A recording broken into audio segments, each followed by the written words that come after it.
Radovane Milone, hvala ljudi što pratite moj YouTube kanal. Što vidite napredak.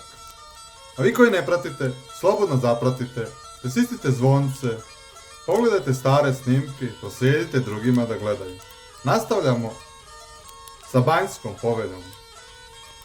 Brato je brat. Po bratoljublju ime. Dragoš. Dražestano čovjek.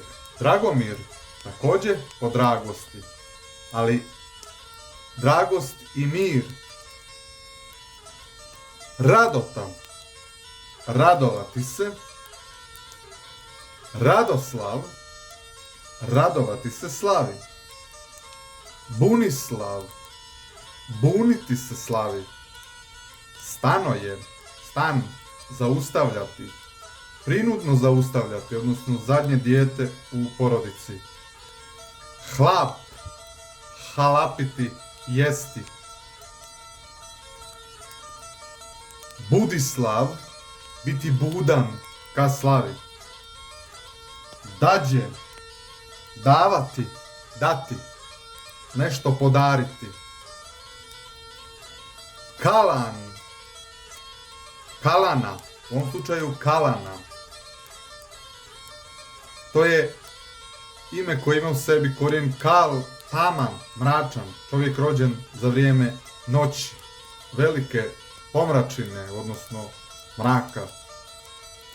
Miho, skraćeno ime od Mihajlo, hrišćansko ime po Arhangelu. Radoslav, radovati se slavi. Zlatokos, zlatne, žučkaste, zlatne kose. Bogdan, Božje ime, čovjek rođen za vrijeme božićnih dana. S bratom, također Bogdanom. Također istoga značenja kao i ovaj Bogdan. Hvala ljudi što ste me slušali. Do sljedećeg snimka slobodno stisnite zvonce, pregledajte stare snimke.